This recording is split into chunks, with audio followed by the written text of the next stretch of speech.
As I mentioned a couple of times, but I see there's a lot of new people here, questions have been submitted in written form, and we'll gather them and we'll make sure there's a good variety of questions. That young lady right there holding up the official SACPA garbage can, she's the one gathering the questions. So today is a very special day for SACPA. In its 50, well, just over 50 years of existence, there's never been a sitting premier who actually showed up and spoke to the assemblage.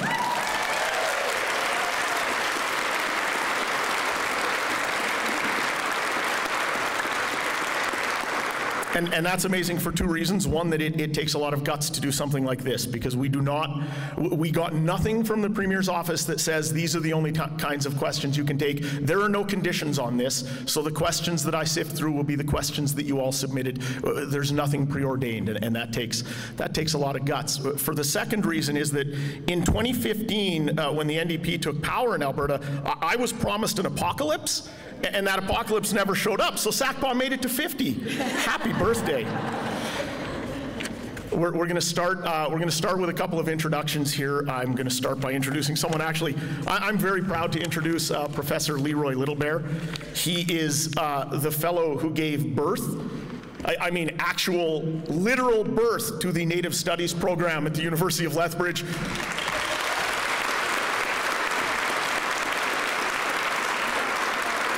But he did not stop there. He ushered it through those difficult teenage years when it rebels and it doesn't listen to him and things like that.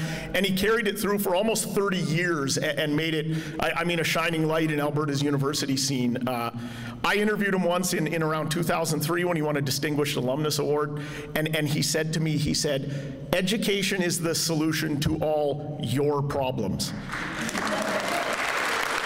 But he said it like this. He said, "Education is the solution to all your problems." I don't know if that's how he meant it. That's certainly how I took it. And so ever since that day, I've tried to remain as educated as possible. A respected educator throughout the province, throughout the country. He's spoken everywhere. He's taught everywhere. He's done some amazing things. He's going to get up, and then I guess I'm going to get back up and introduce someone else locally who's a pretty important person as well. So here he is, ladies and gentlemen, Leroy Littlebear.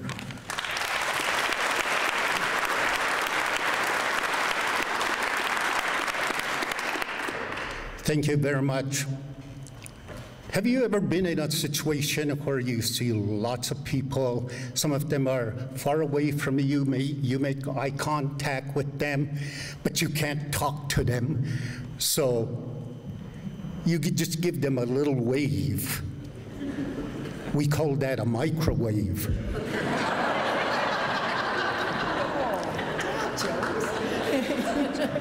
So I'd like to give a microwave to everybody. Istwana kokikas kiniwa, I naksix kanawa, so kitapi, yenanuchtu sitapi. I'm introducing myself as Lowhorn. I'm of the Small Ropes Band of the Blood Tribe, and we belong to the Blackfoot Confederacy.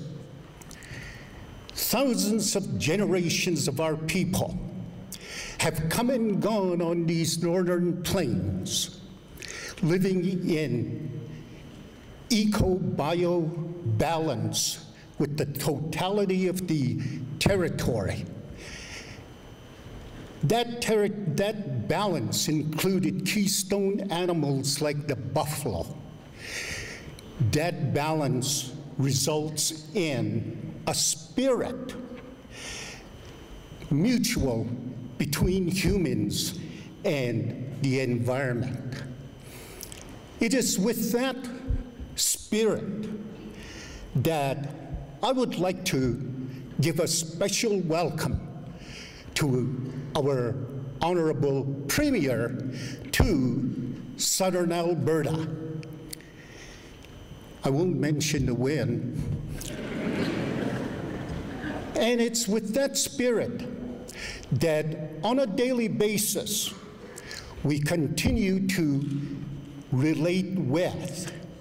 And in that spirit, I'd like to sing my clan song to welcome our Honourable Premier and to maintain that mutual relationship between the land and the people of Southern Alberta.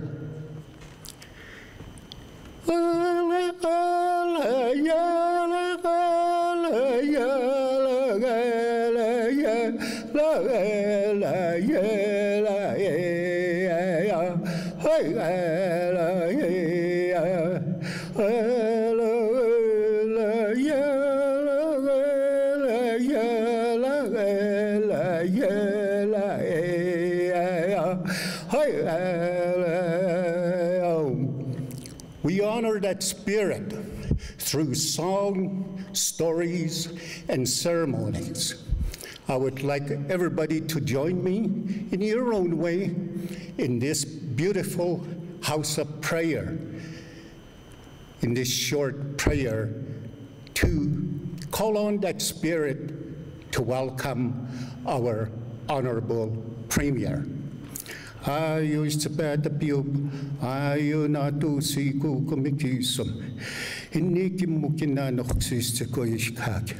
Anda kanomia stepik suakak surmukhanan shkatsmatwan nakita paspekana suikak hanak suyita piwakak hanakstut set piwakak noksakwe. Ksudam khanan shkatsmatwa da khanay tu tukana tu pinana mokhnuhta ksi puish pinan shkak noxis tsikoish. Munina kiwa ispumusi ku suta putaksana genu tukano pish pinane kanay ta mixum stani kanak yakhpika pia kumimma pi kinapi hannesedakits pia puawh kahpinan. Ho kinamata sa putua sa stomix ispumusa nitsinamin nanix. Ho kinuksis sa kuistakuksis katub misami peta piusan na piusani ta mistawatsman kamutan. Ho.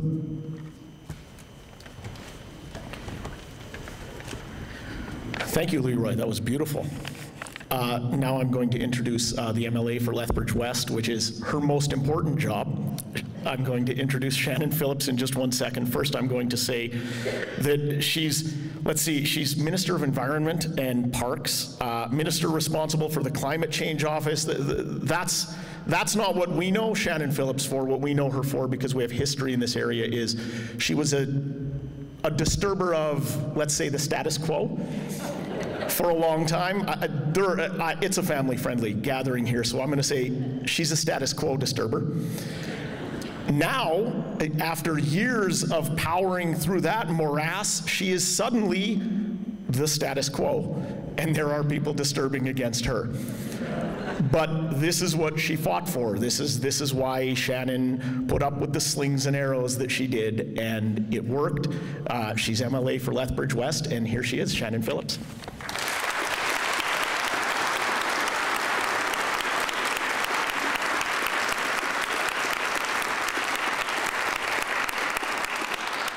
Well, good afternoon, everyone. It is such an honor to look out and see so many friends and friendly faces. And really, this is SACPA, the Southern Alberta Council on Public Affairs, is of course the best of Lethbridge in so many ways. And I am so honored to share this time and share the best of Lethbridge with our Premier this afternoon. And I'm not going to take too much time in introducing her because you know her. You know her as I know her, which is a woman of steely resolve, hard work, compassion, determination, with Alberta in the very center of her heart. She leads her government that way. She leads her cabinet and her caucus that way. With Rachel Notley, what you see is what you get. She is no different behind closed doors as she leads us, as she leads this province. We are so fortunate in this time to be led by such a woman, and it is my great honor to introduce her here today. Thank you.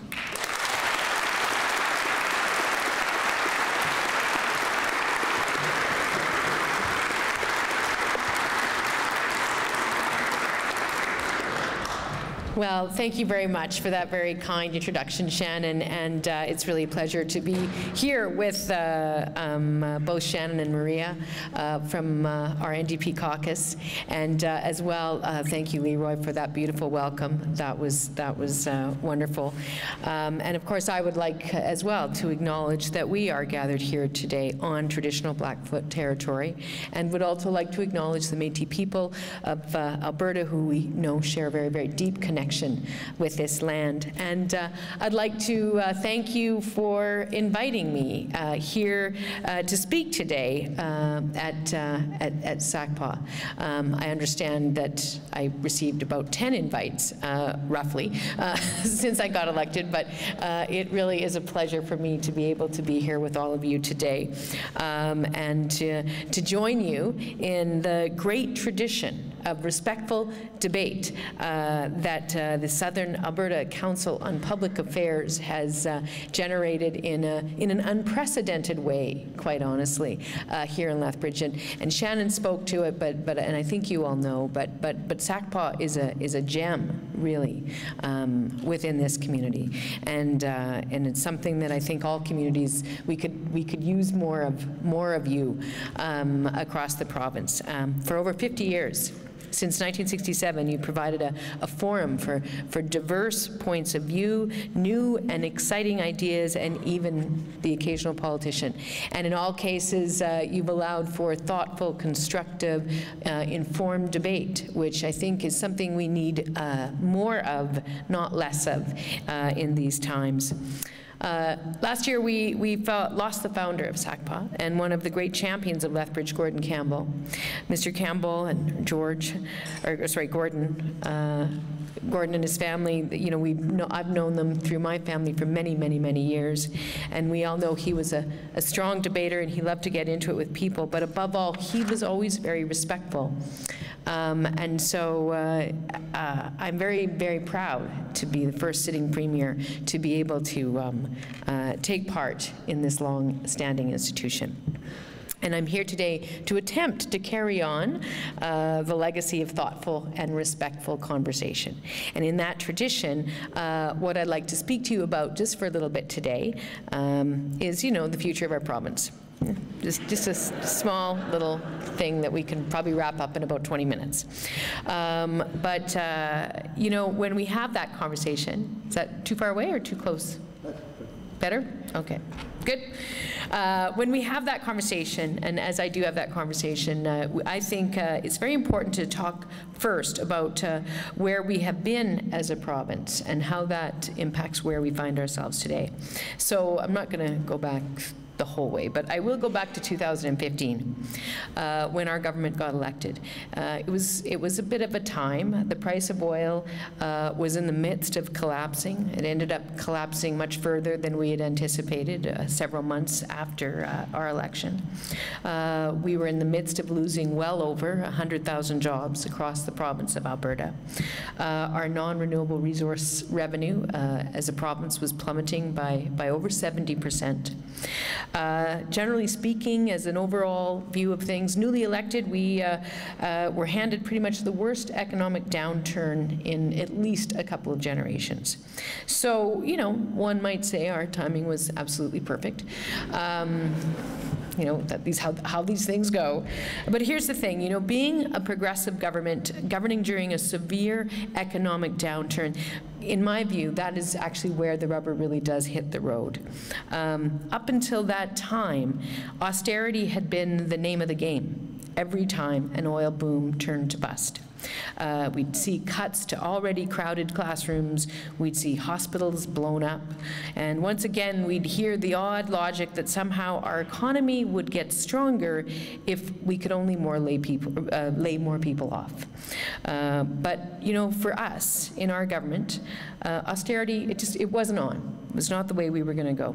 We said that the economic recovery would be different because it would be a recovery that we would stimulate, and then once we started to see it happen, we would ensure that it was a recovery that helped everyone in the province, not just a few people. And we decided that what we would do is we would focus on the needs of everyday people and families as we did that work, creating good jobs, protecting public services, and making life more affordable for families who were struggling. So, let me start just a little bit about the work that we set to do as far as it related to the matter of creating jobs. To create good jobs, we put tens of thousands of Albertans to work building our province. Now, given the size of the infrastructure deficit that we inherited, it wasn't actually terribly difficult. One of the many areas where investment was needed was our schools. Not the only area, but one of them.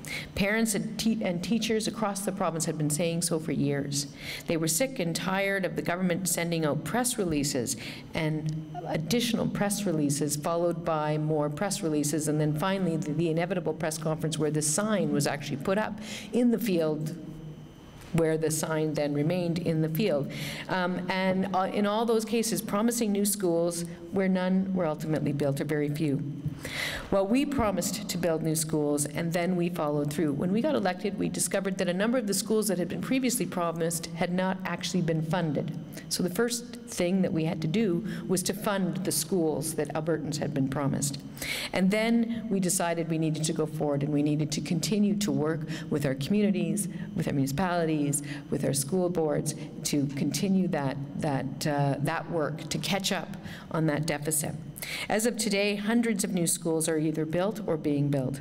This morning, I announced a new elementary school for Lethbridge, adding to the new one that we opened just last year. The decision to make sure that our kids have safe, modern classrooms shouldn't be dependent on the oil price. And quite frankly, they shouldn't be dependent on decisions that in many cases are made a world away from where we are. I believe, and our government believes, that our kids deserve much better, and so we are delivering. Now, at the same time, our government has also been investing in highways, in bridges, and civic infrastructure across Alberta. Last year alone, we upgraded nearly 1,500 kilometers of highway. Why? Well, because to benefit from the rich and the generous land that we call home, we need roads and bridges. We need to get from point A to point B. They connect workers, they connect resources, and they connect Albertans to the world. Building better roads also creates jobs, good family supporting jobs right across Alberta. Take the work that we did here in Lethbridge with your municipal leaders to make sure that the Cavendish Farms investment went through. Your municipal leaders deserve tremendous credit for that. We were able to work together with them nimbly and efficiently and improve the local infrastructure that the project required. And because we acted, that investment from Cavendish is the single largest private sector investment in the history of Lethbridge, creating hundreds of good jobs. And that's important. You know, last night I was speaking with Shannon, and she was telling me about a friend of hers who has spent much of his adult life working in construction, back and forth, commuting back and forth from Fort McMurray in the oil sands. But now, you know, he's married, he and his partner have 2 young kids, 2 and 4. And because of the investments that we've been making over the last couple of years, he's able to stay and work here in Lethbridge. And that's good. That's good for Lethbridge. That's good for the community as a whole. But it's good for his family. It's good for those kids, 2 and 4. It's nice that the whole family can stay together when the kids are that age. And that's the kind of thing that we think about when we think about job creation and investing. So as we invested to build Alberta for the future, we protected and improved the services that regular families rely on. A big part of that means just making sure that schools and hospitals and more can rely on stable, predictable funding for their operations. And let me touch on just a few examples that make a difference, such as our commitment to post-secondary funding. People come to places like the University of Lethbridge in search of better lives, to learn new skills, or to improve on a skill they already have. A well-funded post-secondary system is vital to making sure that our province can help people get those skills and keep them working here in Alberta. And I know that here in Lethbridge you know that fact more than many, many other communities across this province. Funding for places like U of L should not be on the chopping block every time the price of oil drops. Some people say it should be. I disagree with them. To plan courses and recruit great faculty, our colleges, our institutes and universities need stable, predictable funding, not massive cuts. A strong post-secondary system attracts talented people and companies to Alberta, and we need more of it, not less. There is no skills training strategy or job creation strategy without a post-secondary strategy. And it's for that reason that we protected post-secondary funding and kept it stable and predictable with the 2% increase in our most recent budget.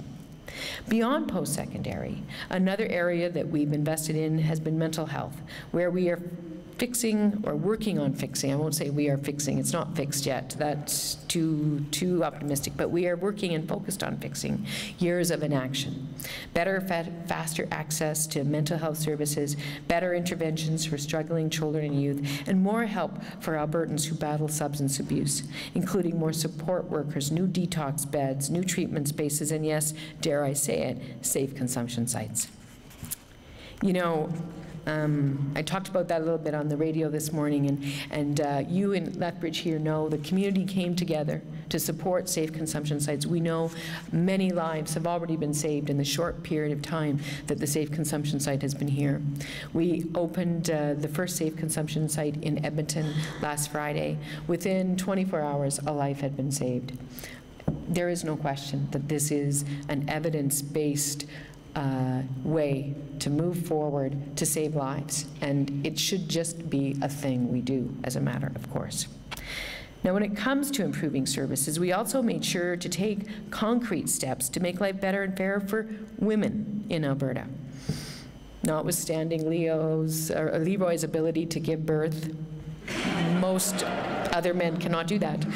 And in fact, it's important for us to address what has been some historic inequalities faced by women in this province. And so I'm very proud to be leading the first cabinet in the history of this province, and frankly, we debate back and forth, but I believe the history of the country to be led by a majority of women, not just 50-50.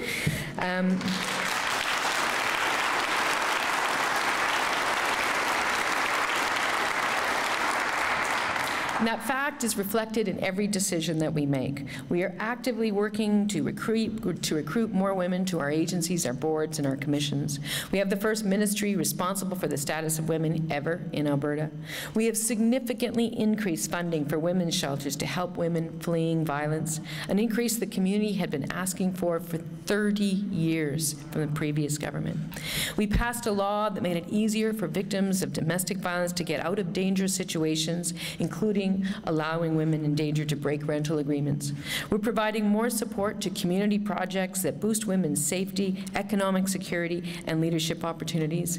We brought in new family-friendly employment standards that protect working moms from getting fired should they need to take time off to take care for a child with leukemia.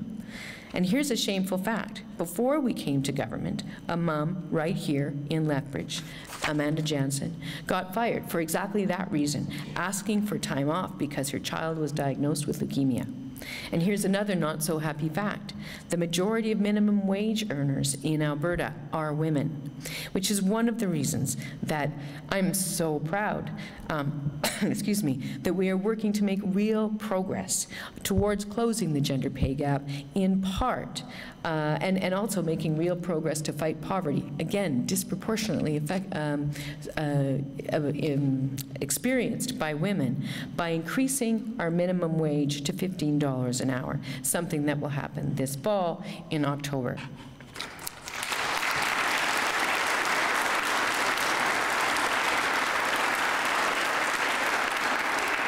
And on that point, I'd just like to thank some of the amazing business owners just from here in Lethbridge, Erica at Plum, Kyle at Andrew Hilton Fine Wines and Spirits, Wallace and Callie at Kapow Comics.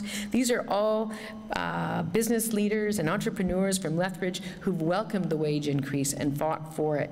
And there are so many more business owners who know that no working person at the end of the day should finish a shift, should finish 40 hours of hard work at the end of the week and have to stop at the food bank in order to care for and provide for their family. That's wrong. We can do better in a rich, prosperous place like Alberta. We can do better, and we are going to do better. So,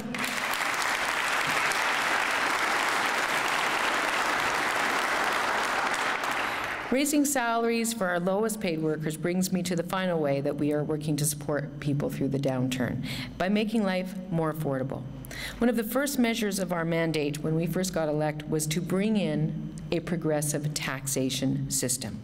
We asked those who had benefited and were still benefiting the most from the boom times to contribute just a bit more to help others throughout the downturn and onward. That enabled us to do more to help many of the families who were hit the hardest. For instance, the Alberta Child Benefit. It has been heralded by many as one of the most significant anti-poverty measures introduced in Alberta in a generation. It provides badly needed support for over 380,000 Alberta children. That's hundreds of thousands of families who have a bit more for the essentials. Coats, toques, and if spring ever decides to come, which actually it kind of did come today, rubber boots to keep little feet dry. We froze tuition, we capped electricity rates, we cut school fees, and one of the programs I'm most proud of, we help kids get a good meal at school through our school nutrition program. Now this is a small program, but with big effect. What a radical idea, making sure that kids have food to eat when they're in their schools. When we started the school nutrition program, it helped to make sure about 5,000 young Albertans got a healthy meal at school. This year, in the budget, we've been able to extend that program to 30,000 students. So, as you all know, the decisions that we made to support ordinary Albertans through the downturn hasn't been without its critics. They said we were killing the economy, killing jobs, killing dreams. They said you shouldn't be investing in regular people. You shouldn't be. What we should be doing instead is we should be giving tax breaks to the richest and the most wealthy amongst us. But we've heard all that before. Every time the boom turns to bust, the same voices emerge, demanding austerity, pain, and tough love. But it's not austerity, pain, and tough love for them. It is austerity, pain, and tough love for everyday families. Well, guess what? With the measures that I just outlined and more, our plan is working. Exports are up, manufacturing is up, retail sales, drilling, and jobs are all up. In fact, last year, Alberta created 90,000 new full-time jobs.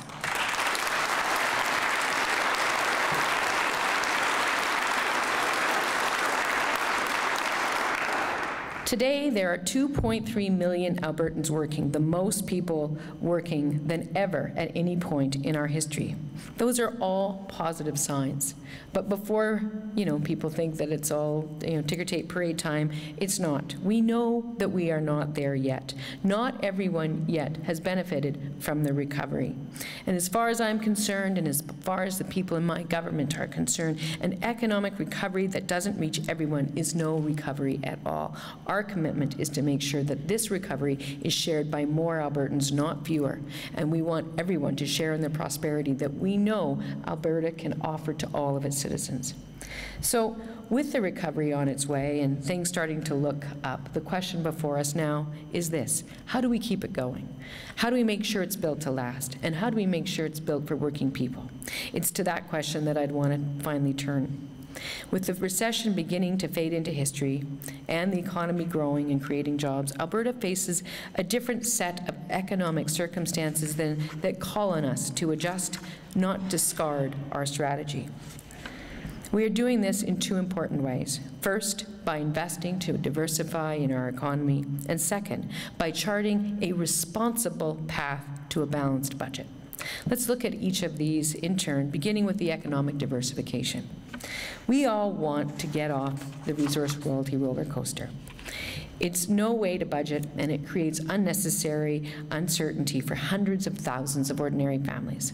And while it will take time to diversify our economy, the days of sitting back, crossing our fingers, and hoping that things will diversify themselves are done. We must move on all fronts. We must get top dollar for the energy resources that we do export. We must create good jobs in diversified energy and in green energy. We must get more value out of our energy products here at home. We must support new and emerging industries across all sectors of our economy. And we must make sure that Albertans have this training and the skills that they need for the jobs of tomorrow. All that work is now underway.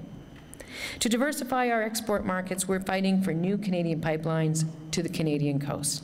Now, I'm not actually going to spend a lot of time on this issue today. We'll see, unless it comes up in questions. But because, you know, it is a matter that I've been talking about a lot. But rest assured, I'm not going to let up until the TMX pipeline gets built. It is essential that we get more value out of our energy products, and it makes no sense for us to handcuff our economy, which we do when we send $50 million a day to Trump's United States in the form of discounted oil. That is dumb, and we have to stop doing it.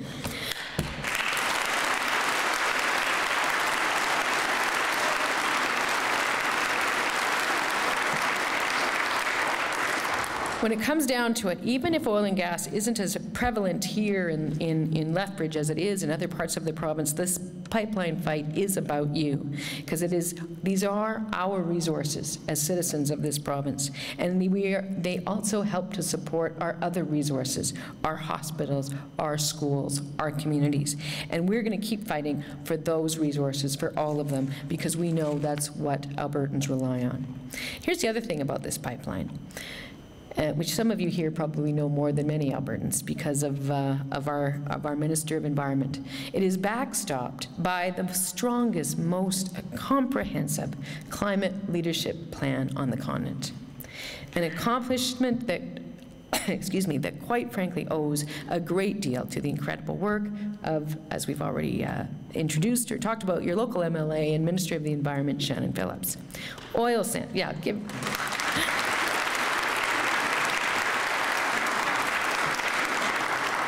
Here in Alberta, oil sands emissions capped by law, coal emissions phased out entirely by 2030, methane emissions cut by nearly half, and an economy-wide price on carbon that is helping us create jobs, clean air, and diversification throughout our energy industry.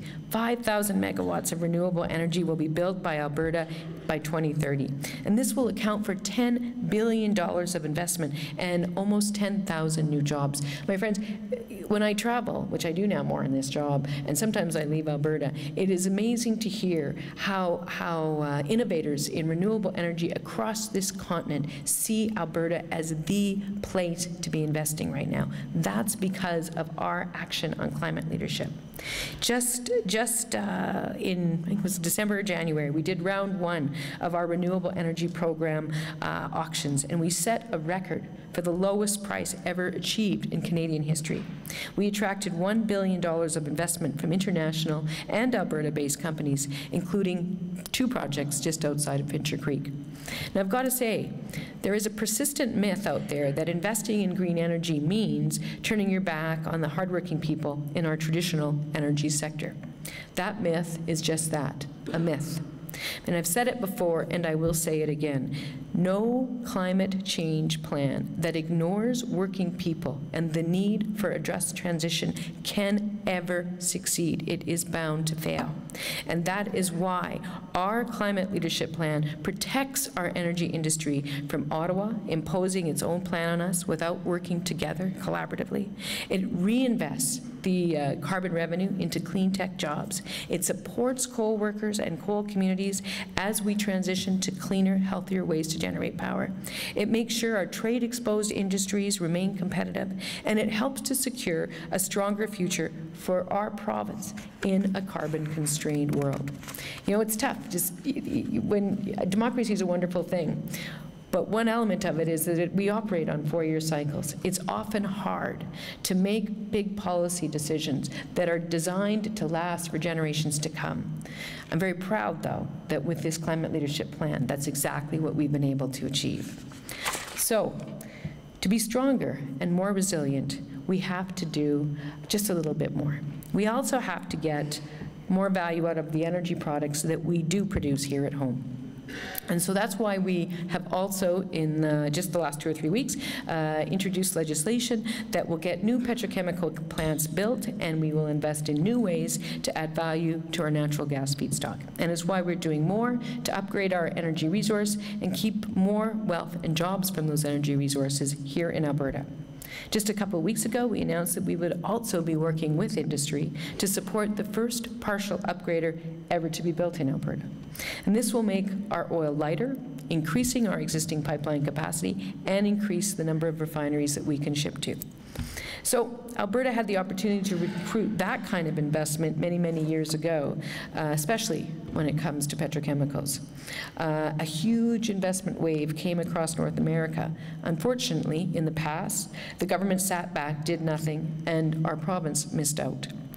However, and so, unfortunately, as a result of that, we didn't have investments made here. They were mostly made in places like Louisiana. But we're not going to let that happen again. We are going to make sure that we get the best out of our products. So in that same spirit, the spirit of making sure that we are ready for what we know is coming, we are making major investments in education and training in new and emerging areas. What do I mean by major investments? Well, we announced 3,000 new post-secondary spaces dedicated solely to technology, new scholarship programs to support technology and other emerging sectors, and a new tax credit to bring more digital media jobs to Alberta. Our tech sector is growing. There are jobs that can't be filled today because they are having trouble finding people with the skills and the training. So there's a real opportunity there. It's the same reason we invested in the new science building at the University of Lethbridge, more teaching and research space, more opportunities for students and faculty, more help for people who are ready to take their ideas from research to market, and more good jobs to be created right here in Lethbridge. So my friends, all of this diversification takes place in an economic environment that is very different than one we inherited. As we invest to create stronger, more diversified, more resilient province, we also have to work to bring our finances back to balance. And this is the last little piece I'm going to talk to you about today. The budget we introduced last week keeps us on a reasonable path to balance without cutting the services people need. Most people don't know this, but by rolling out a budget that shows our 6-year path, we've done something that no provincial government in Alberta has ever done. We've provided more detail, more information about exactly how we're going to get there. And we've done it on the basis of reasonable, conservative assumptions. It starts with a few elements: a calculated and measured stabilization of capital spending. With the private sector picking up steam now, government investment can be refocused. And as well, we are going to manage stability and predictability in government growth at a level that is roughly around 3% going forward. So we're going to move away from the dips and the big increases and the sort of Rocky Mountain graph that we tend to see when we look back at how this province has been managed over the last many, many years. We are also working to bring equity in terms of public sector pay. So our government released the Sunshine List for agency boards and commissions when we first got elected, and we introduced a compensation framework to bring executive salaries into line with what was being paid in other parts of the country. The mindset that in the past allowed for sky palaces, for taxpayer-funded golf club memberships, for public executives, for big government hospitality bills, that should not ever be allowed to return. That is not how you responsibly and respectfully manage the public purse. Finally, our budget lays out a clear path to balance by 2023, built on more stable long-term revenue sources. In addition to the tax reforms that we made that I outlined at the beginning of my talk, when we moved back to a progressive tax system, and the increase on taxes that we made for profitable corporations, beginning in 2021, the federal carbon tax revenue will be used to support public services and balance the budget. Budget 218 is also built on very conservative assumptions regarding the price of oil and the impact of the oil price differential. Now, it is true that steps could be taken to balance the budget more quickly. But just as it would have been a serious mistake to cut services and fire teachers and nurses during the recession, it would also be a mistake to knock more people down, just as so many Albertans are getting back on their feet. At the end of the day, budgets are about choices and about values. They help answer a fundamental question about the kind of society that we are building. Budget 218 is aimed at a strong recovery with a clear path to balance, to protect healthcare and education, and to diversify our economy. It's that simple. If we keep to the plan, Alberta can finally break the cycle of boom and bust, and we can move away from that cycle that has for far too long characterized our economy and our public services. And in that way, we can build a recovery that is truly designed to last. So, from the day we took office, through the recession and now into recovery, we have strengthened and improved the things that matter most to working people. And now things are looking up. But, as I've said, we're not there yet. There's more work to do and more people to help to experience the recovery.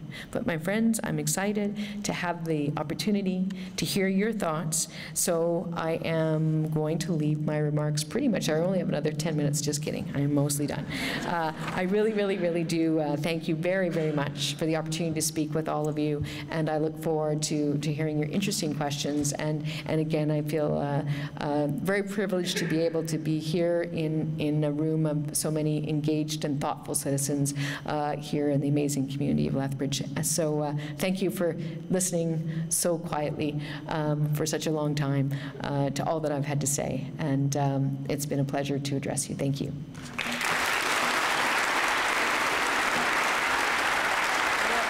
Let me just start with the pipeline.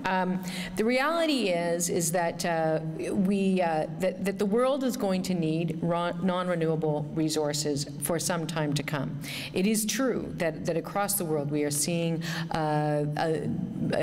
really sort of revolutionary technologies and revolutionary levels of effort to reduce our reliance on non-renewable resource energy. But it's not going to happen in the short term by any means. And it's primarily for industrial development. When you invest in major capital industry projects that are based on non-renewable energy resources, then you're going to use those for the length of that investment. That's just the way it is. So as a nation, we have a choice. Are we going to provide our resource to that market and use the profits from that resource to reinvest in our own diversification, in our own economic repositioning, in our own community development, or are we going to just let that slip away from us? The fact of the matter is that the non-renewable, the energy sector contributes a massive amount to our economic health, our economic growth, and to jobs and to wealth generation in the country of Canada. And so what we need to do then is make sure that we get the best return on this product that we possibly can. And that's what this pipeline to Canadian Tidewater is all about. If we don't do that, then we end up selling into a market that has become our biggest competitor, and we become subject to the decision-making of the people who run that particular market. And, you know, we're not going to have a long conversation about that right now, but let's just say that, you know, the U.S. is one market, but perhaps we should, you know, hedge our bets a bit and find some other places that we could sell to. So that's the point. And the other point is that the minute you start putting, the product will be produced and sold regardless, because the investment is already there in the capital. We can sell it through rail, but by doing that, we short we shortchange ourselves dramatically. And so we need the capacity to keep the product off of rail and to maximize the return for all Canadians. So that is why we are working so hard to get this pipeline built. And I could go on much longer about pipeline economics, but I think I've probably covered it. In terms of the issue with respect to the carbon levy, we are absolutely going to be very transparent in terms of how that money is spent. The Auditor General has already taken a first pass on the Climate Leadership Plan and the work that we've done there. And quite honestly, you know, generally speaking, I mean, he identified things that we can improve on for sure, but his general assessment was that this was a very rigorously developed, brand new public policy throw that is being very well managed with a great deal of thoughtfulness and attention to detail and accountability. So we're moving forward with the plan, and what we've got thus far is investments in a whole range of areas, and I suppose I could probably talk for another 20 minutes on that, and so I won't, but I will simply say that there will be definitely a clear accounting at all times for the way we are. Mostly at this, I mean, everything right now, the $0 to $30 levy is fully being reinvested into emissions reducing initiatives throughout the province, which coincidentally also help support economic growth and diversification. My next question is another simple one, just an easy one. It's with respect to seniors' health care and the various aspects of seniors' health care. It's something that matters in Lethbridge, as we have an aging population a lot. We're a nice retirement center, except for this winter. Seniors' health care services, what's the government doing? What's the government changing with regards to seniors' health care? That includes support for pharmaceutical industries, things like that, drug subsidization. There's a whole umbrella there. Does the province have anything planned there? Well, at this point, I would say that probably the hallmark feature of our work on that, and this sounds often very boring, and I wish I could sort of throw up a great big flashy thing, but honestly, stability and predictability in terms of funding our public health care system is fundamental, because every time you blow something up and try to create something new, as happened almost every 2 years with the previous government, in part because they were constantly experimenting with ways to privatize more, you then undermine the quality of service. So that's, of course, the first thing. But that being said, we ran on the commitment to create new long-term care spaces. We've already reached the target that we ran on in terms of the new spaces that have been created, but we're hoping to go well beyond that in the next year and a half. We are also working to improve home care services. We've invested additional money into home care. We are also working with our medical professionals to ensure that we're able to deliver our health care in the right place at the right time by the right person, so that we're not sending people off to get medical care from doctors that can be just as easily or perhaps better provided by nurse practitioners or nurses, that kind of thing. We are also supporting our seniors with programs that help them stay at home longer. So that's another piece that our Ministry of Seniors and Housing has been leading, and so that work continues. It is actually, again, a very big topic, and it spans 2, maybe 3 ministries, and so there's a lot of work going on in all of them to maintain and improve the level of service that people are able to count on as they age. Thank you. Thank you. That was excellent. So I guess my final one is, let me just sift through my questions here as I'm running out of hands. The other one is also, we're going to stay in healthcare, if that's all right. And the question is specifically referring to sort of women's health services in this area particularly, which has been, I think, something, I mean, there's no surgical abortion service in Alberta. That's a legal case that was settled a long time ago, but there is no service like that. Women's health care services specifically in areas like Lethbridge and rural areas, Any plans down that way? Well, you know, we've certainly had conversations with our Minister of Health. She's very concerned about this issue. We know that we don't provide the level of services that women need, and that distance is another way of essentially denying the service. So we are looking at ways that we can address that matter.